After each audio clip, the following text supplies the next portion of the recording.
fentanyl. Absolutely. El Mencho's mentor in a lot of what he did was El Chapo Guzman in Sinaloa, where he essentially broke ranks with a few years ago and began to do his own thing. And one of the things that he did was he really researched the market in the U.S. and found out that fentanyl was really the drug that he could make the most. It's something that can be produced 24/7. He got his precursors directly from China and was able to flood the market with it. This is a guy that is vicious and as deadly as I think we've ever seen. But he also was a hell of a CEO in the organization he built. Oh, and this cartel has 15 to 20,000 members. There's got to be somebody waiting in the wings to take over, yes? Yeah, no doubt. He knew he was public enemy number one for many years now. And I can tell you this, he has probably 10 captains waiting in line to take over and many lieutenants behind him. They've been planning this, and they're going to keep doing what they're doing. But Jack, we know that many of these cartels are very, very dynastic, that family members often take over. But in this case, El Mencho's brothers are already in prison. His son is already in prison. Could this set off another feud within the cartel itself and lead to yet another splintering? Absolutely, and that's what happens. This is a very military based organization. So when you remove the general or the head, likely someone's going to come up. But at that time, alliances within the organization, that's both within Mexico and the United States and other countries, they become frayed. Communications become undisciplined. People make mistakes. And in this situation, you may actually see crossover from El Mencho's people over to Sinaloa for their survival. We've seen that before. And I think, I'm sure Owen probably dealt with people on both sides many, many times. And that is the danger here. Now, the important part is the Mexicans stepped up here. And it's all gas and no brake now. They have to consistently go after these guys. And obviously we'll help them as we have for years. But this is an important turning point. If they back off and walk away and say this is a victory, we haven't gained anything. And I think the fact that there are terrorist-related organizations and we have the guy sitting in the White House pushing this, they better listen, because the next step on this is something I think no one's going to want. Owen, you dealt with these guys, these cartel members. First of all, what do you make of this spasm of violence we've seen in Puerto Vallarta, Guadalajara, retaliation, places in Mexico?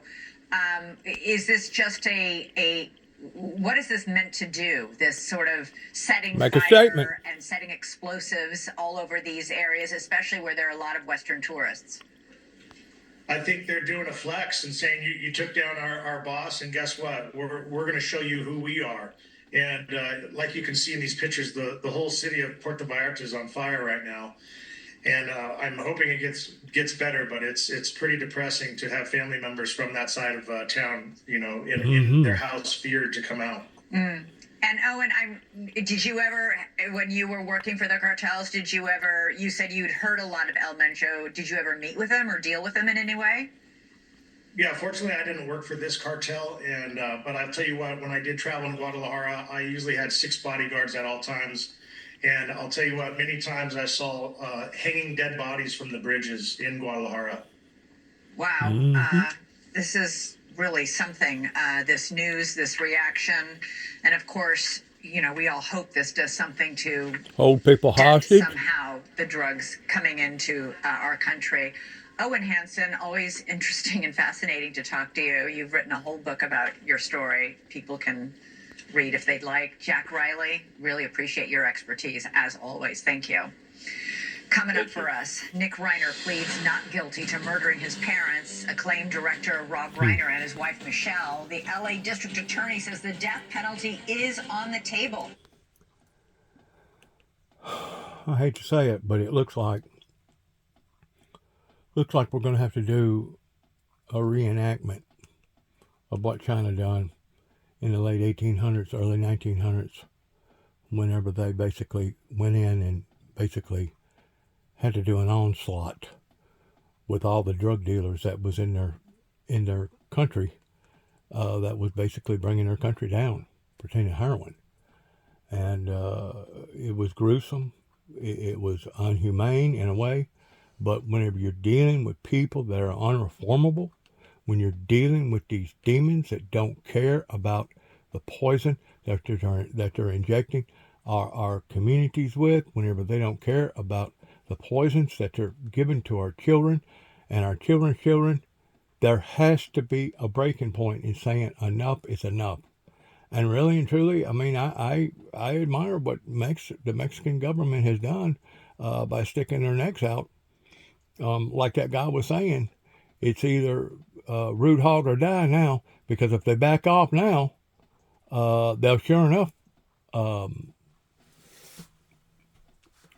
hold them hostage and be rootless to them. This is a once-in-a-lifetime storm. This is amazing. So my dog loves it, and I'm just gonna hunker down inside. Alex Camerata, One America News. All right, straight ahead on One America News. American troops are pulling out of Syria. More on the U.S.-led mission there and where our troops are headed next. And former UK Ambassador Peter Mandelson is once again in hot water. More on his arrest and ties to convicted sex offender Jeffrey Epstein. We'll be right back. God, there ain't no telling how many people they're going to drag out of the woods on all that. And they need to. They absolutely need to. Taking advantage of them children like that. It's unbelievable how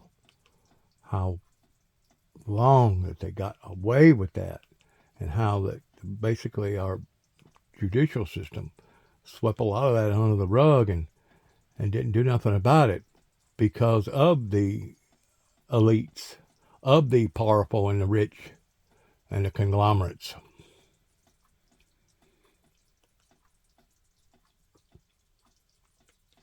Maybe there is a bit of light shining through the darkness pertaining to hope pertaining to all this. State of the opposition to Trump right now. What do you think the goal is here? What do you think the risk is here to the country? Do we know? And I'm not suggesting anything on that order pertaining to becoming that rootless as a civilized society to be able to pin down these types of evil people. But the fact of the matter is, they don't care about society. They don't care about any and all the above. And they will kill your children quicker than you can look at them. Now, the president appears to be in denial about that Supreme Court ruling. And I'll tell you why. This weekend, he announced a new global tariff increase of 15%. And today, the president said, quote, "I do not have to go back to Congress to get approval of tariffs." Joining us now is a member of Congress, Democratic Congressman Ro Khanna of California. He's a member of the House Oversight Committee. Congressman, it is a treat to have you back at the table. We were talking about your speech on AI, which we want to get you back and have a whole round table on that, because that, folks, you need to check that out. But on this issue, with respect to the refund, I find it interesting on two fronts. One is the Supreme Court did what the Supreme Court is supposed to do. It looked at the black letter law, it applied constitutional standards, and said, nope, violation by the administration, too much overreach by the executive. Deal with it, right? And then you had all these people screaming about, well, the court didn't tell.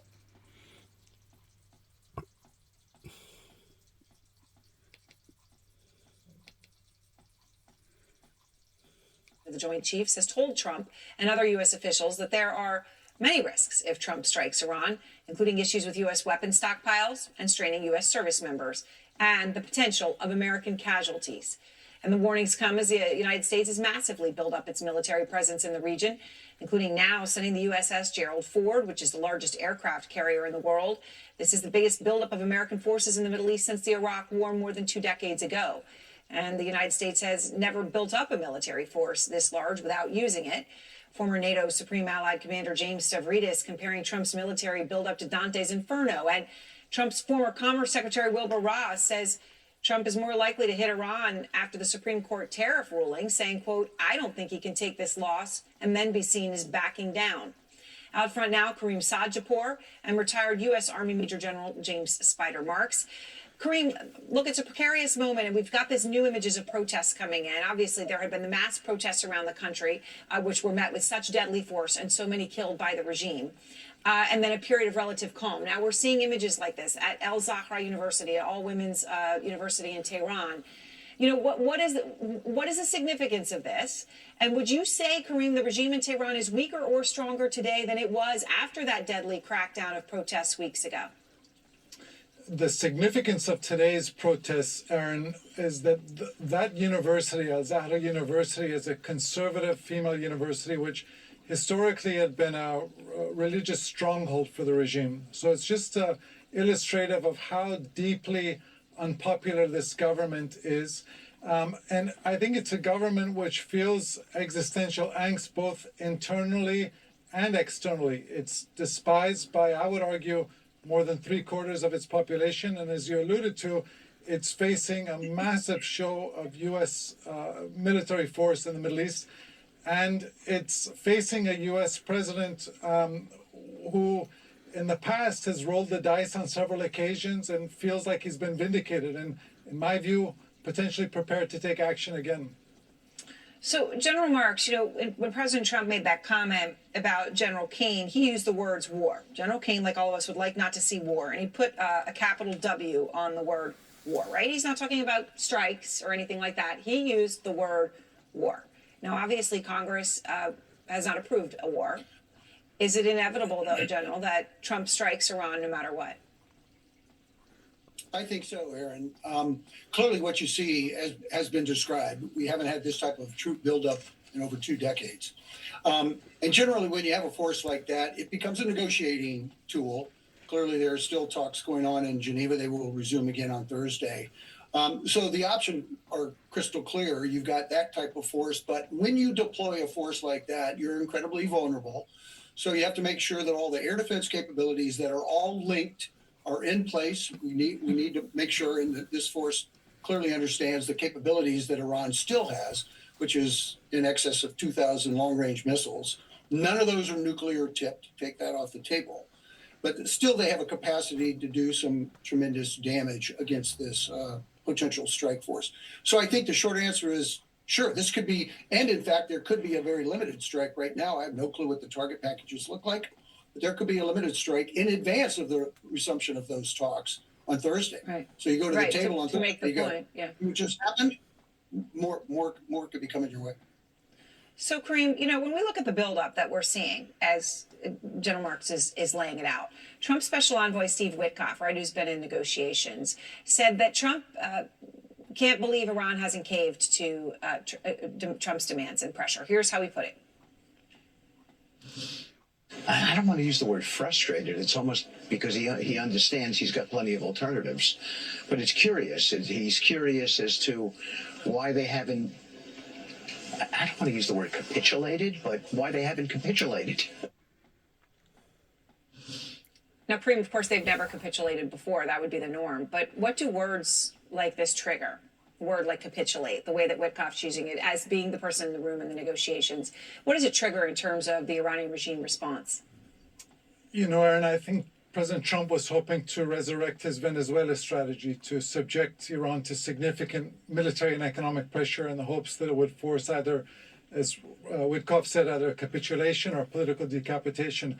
What I find a little unsettling watching these negotiations is the enormous mismatch in expertise between Iran's negotiating team, which has 2 decades of expertise, and the U.S. negotiating side, which is not profoundly informed on these issues. I think the U.S. side, the background of Witkoff is as a real estate negotiator, and for the Iranians, this is an existential, irreconcilable, ideological war, and they're all in on it. And I don't see that same seriousness on the U.S. side.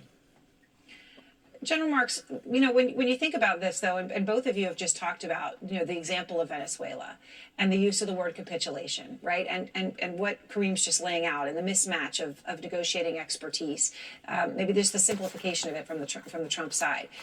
What is the risk, General, in a moment like this? That if they think this is Venezuela and they think you just do it and it's one and done and you put Delcy Rodriguez in and you just move on and it's like nothing happened, what is the risk of that when you talk about what you just laid out with 2,000 long-range missiles and American troops in the region? Tougher battle. Aaron, this is not like Venezuela at all. Tougher I battle. would hope that the administration is self-aware, and I would imagine they are, that this is not a Delcy Rodriguez. There's nobody in Iran, in the leadership of the regime, that's going to step up, and anybody in the United States is going to tolerate it. Look, there could be the possibility of some type of a regime collapse. I'm not qualified to get into that, but there could be going forward a change in leadership in Iran, and that leadership may not wear a turban. It may be incredibly secular, which might include a number of leaders from the IRGC. But the risk is incredibly high to the U.S. forces, but the preparation for that is within the calculations of, you know, the risk calculations. And of course, General Kane has the obligation to go to the president and say, here are the risks. Here are the risks that I'm going to lay out for you. They include, you know, risks to the soldiers, the sailors that are going to be involved. Right. And of course, you know, I would think, again, with his use of the word war and the role of Congress, right, it should be that the American people would be given a case as to why this war is directly in their interest, if that's what it's going to be. Thank you both very much. Use a good terminology pertaining to reasonable risk. Feet of snow falling in at least 5 states, and in Massachusetts, look at the devastating waves that they're also dealing with on the coast. Man, Mother Nature's sure lashing out right now. It's going to get worse. It's going to get worse. I hate to say it, but it's going to get worse.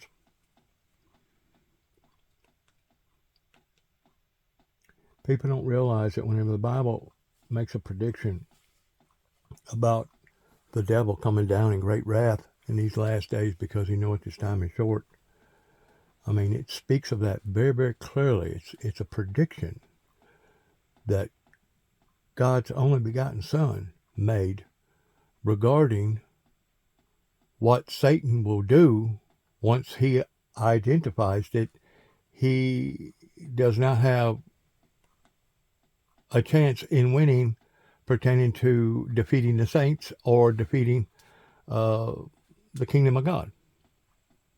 And that's exactly what he's doing. He's coming down right now. It's almost like it's a pile on towards America being hit in probably a dozen different directions from a dozen different entities all over the world. And what frightens me is, are we strong enough and long enough to be able to withstand all these attacks all at the same time? I don't know. You tell me. And then they don't let anybody respond to it. Imagine if they had control of this country, how quickly they'd silence any adverse media to them. Michael Tracy is an independent journalist, and he joins us now. Michael, good to see you. I want to talk about your take on these files, that they're all a distraction. That's a very common, I think, thought process from a lot of people that are very attached to the president, that want to protect conservative politics. Why do you say that's the case? Well, I don't know that I've ever said they're a distraction, per se. There's actually quite a bit of interesting material in the files. It just takes a little bit of discernment to figure out what is legitimately interesting because of some connection to legitimate evidence, and what's just being wildly construed as evidence of some kind of global pedophile ring that none of the available evidence suggests ever existed in any meaningful way. And I also think that there's some interest to be taken in the way that the redaction process has been handled. You showed in your intro an image of Peter Mandelson with a woman whose face has been redacted. But I think whenever one of these images of any of these Epstein associates, so to say, are shown, it should be clarified that Todd Blanche, the Deputy Attorney General, as well as his colleague, Jay Clayton, the U.S. Attorney for the Southern District of New York, have agreed at the demand of so-called victims and their attorneys to presumptively redact the facial images of any woman, with the exception of Ghislaine Maxwell, whether or not there's ever been any claim of victimization. So when the average person sees that image and they see Peter Mandelson with some woman and the woman's face is redacted, what do they immediately assume? That he was doing something predatory. First of all, Peter Mandelson happens to be gay, which makes the whole thing even more absurd. And second of all, the implication that's given there is purely the product of the excessive and arbitrary redaction criteria that the profit-seeking victims' attorneys have demanded for their own self-interest, and that unfortunately the Trump DOJ has acceded to, which engenders all this totally unnecessary skepticism about what's actually being redacted. I mean, you know, because you are truly an independent journalist. I don't place you with either political party in what you say, which is why your opinion here is interesting to me. But do you think that? Like, do you think there's anything else that we're not seeing? I mean, that's what everybody wants to know, right? Is there something being held back from me? You know, we wanted Trump to come in because we wanted to know what's really inside this government that's been hiding secrets from us for a long, long time, for decades now. Do you think there's anything else there, or have we gotten the bulk of it at this point?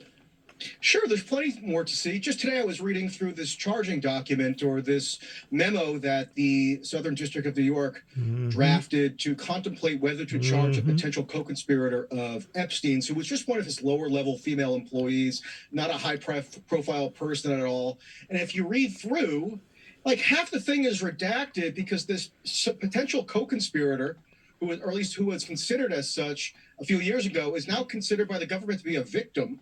And so there's this vast swath of material that's redacted on her behalf. And so there would be interesting information to glean about what the government was thinking in terms of how it was contemplating bringing this so-called conspiracy charge against Epstein and his potential confederates. But that's all been shielded from public view because there's this cabal of lawyers who have made hundreds of millions of dollars on this story, who don't want any information to come out that could disrupt this sanitized, so-quote, survivor narrative, and therefore hinder their ability to pursue additional class action lawsuits against giant multinational financial institutions. And they're now suing Bank of America for exactly that. So there's a lot of fraud that's been rampant on this story in terms of the gross inflation of the number of supposed victims, the enormous payouts that have been dished out without really any vetting of any claims. So there is a scandal or something fraudulent potentially to be uncovered here. It's just not from the angle that people want to believe if they're wedded to this idea of some kind of global pedophile ring, which is maybe like a nice fantasy to talk about online, but really is not based in reality. That is such an interesting take. Michael, thanks for coming on and sharing that with us. It's good to see you. Coming up here. But it was children involved. That does make it a pedophile organization. This is a wild story up next. It does make it a pedophile story pertaining to dealing with children that age. He can say whatever he wants to say, but I guarantee you there was a whole lot of underage people. To solve it. And the problem is that right now we have this coalition that was formed by the GOP, which are the Hispanics, largest minority in the country, fastest growing minority in the country.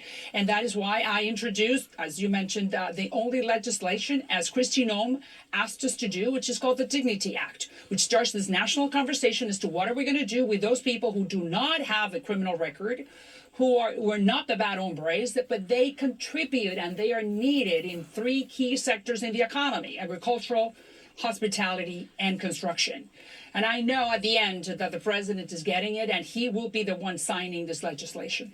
They are, of course, the lion's share of the deportations and the people being rounded up, though, are people who do not have criminal records, right? I mean, and he's known this for a while. I mean, why? Well, we do not know. Why the refusal to do something about it? There are figures. We do not really know out of the 100% how many people do have a criminal record, because in reality they have taken, meaning ICE and the law enforcement agencies, they have taken a lot of the criminals that we don't need. Hispanics do not want illegals who are rapists or murderers or are part of Trendaragua or Right. MS-13s. We don't want those. Now, we cannot conflate the gangster with the gardener and the nanny with the narco and the construction worker with the coyote. Yeah. That's the problem. And but look, still, President Trump is the only guy, and I used to work on television. He is the only person who can get and solve this problem. Why? Because he has had the fortitude, the pants to do things that other presidents, including Republicans and Democrats, have not Yes. done. And immigration is one of those topics. Congressman, I'm curious though as to why you think he has so stubbornly continued to do it the way he's been doing it, right? I mean, this administration, we've all heard, whether it's the press secretary to cabinet secretaries, make the argument that you're a criminal if you're here illegally, regardless of whether you're a law-abiding, tax-paying agricultural worker or a Trendaragua member, right? They've made the point that all of it's a criminal, right? That when they've been given But the at the opportunity same to walk through the time- door, they haven't done it. At the same time, the president has said that there are many people on the fields picking up the jalapeno peppers or the tomatoes or the oranges that are good people. And he said it to the New York Times a couple of months ago, that he was willing to do an immigration reform with the Dems if the Dems were open to it. And they are, because I have a bipartisan bill called the Dignity Act with a very stellar member of the Democratic Party called Veronica Escobar. And we have put together what is Solomonic in the middle, which is no path to citizenship, but dignity. Dignity to those people who do not have a criminal record, who have been here for more than 5 years, who have been contributing to the economy because the economy needs them. This is not an immigration bill, the one that I've presented. This is an economic bill and a national security bill, because we need to know who our neighbor is, number one. And number two, we need to have those hands on the fields in construction if we want to have cheaper homes and cheaper vegetables and more roof, and for the economy to continue growing. It's impossible for us to continue growing our GDP if we do not have hands working those jobs. No, a lot of people obviously would agree with you on that. Congresswoman, I want to ask you about one other thing here, and that is your Republican colleague, Congressman Tony Gonzalez. Another Republican colleague of yours, Congresswoman Nancy Mace, I don't know if you saw this because it just happened in the past few moments, so you may not have, but she just called on him to resign, joining Lauren Boebert, who has also made a similar call. Gonzalez, as you know, is alleged to have had an affair in 2024 with a staffer who died by suicide last year by self-immolation. Gonzalez now denies the affair, says he's being blackmailed. But as I said, this is now widespread, and you've got Nancy Mace and Lauren Boebert calling for his resignation. Two other House Republicans say he should end his primary campaign. What do you think he should do? I think that there is a code of conduct that we elected officials need to follow, because that's good for the institution, the United States Congress, and for the Republic, the United States. At the same time, there's an investigation. We do not know all the facts. So I'm going to go with what Speaker Johnson said. These are serious accusations. We need to investigate the whole situation. But at the end, next week, the constituents in Tony's district will determine his fate. And that is the beauty of democracy. It will be the punishment or the reward by the people that he's representing. So we don't need to really do anything. It's just let them speak, the people that he represents. All right, Congresswoman Salazar, I appreciate your time. I'm going to say this in ending. Wait a minute. This is good. This is real good. We won. Look here. And Harry Enton. We love him so much. He got the assignment of the day. That is a large we snowball. won in the nearly hockey. 2 feet. Hadn't won in many years. Congratulations on them for doing that. Have you ever heard that you can cut off your nose to despite your face? Sure you have. In respect of being too gun-ho and not being willing to compromise a little bit, not a lot, but a little bit. And there's no doubt, looking at it from a legal perspective, they're still breaking the law. They're still lawbreakers and coming over to America and not getting their proper paperwork. But like the woman said, if they've been here for lots of years and they haven't got a record and they are predominantly an asset to the community, I personally think that they should be looked upon in a different perspective, though they have broken the law based upon the fact of what various politicians or administrations has done in allowing for these people to come over here to begin with. It was almost like an entrapment deal in saying, oh, the more the merrier, especially during Biden's administration. I mean, if I was living in a rootless regime here in America to the degree that it was basically a communist control country, and if I had the opportunity possibly walking, riding, flying, driving, boating over to another country that was putting up basically giving everybody a welcome card, the more the merrier. Who knows? I'm liable to wind up leaving America too, if it was to become a rootless dictatorship here in America. So you got to look at this from two different directions, especially those that are not rootless, especially those that don't have a criminal record, especially those that are deemed as having some sort of an asset to the community. I'm going to leave it at that. Good luck to all of us. God bless America and God bless our troops. And God, there's just so much going on right now all over the world, and it's mind-boggling really to think that that we have come this far in society in taking one step forward, but yet now taking two steps back. It's really it's heartbreaking to think that even to this day we still have criminals on levels like you wouldn't believe right here in our own backyards. I respect that there are lots of ways to show defiance and differ with the president. I'm going to be in the room because I want to be face to face, and I want to show the American people that not everyone is clapping and applauding and standing. I'm going to be staring straight at them, and I'm going to come out of the chamber, and I'm going to use whatever means I can to tell the truth. So we're evenly split as a delegation. 3 of us are going, 3 of us are not. And I respect, the efforts to have alternatives, but I want to be there in the room facing him with silent defiance. We will be looking for your face in that crowd. Senator Richard Blumenthal, thank you so much for being with us. Silent defiance. See how much that gets you. Good luck to all of us. God bless America. God bless our troops, and God bless our endeavors towards which way we go from this moment on. Thank you, and heaven help us all. Shalom.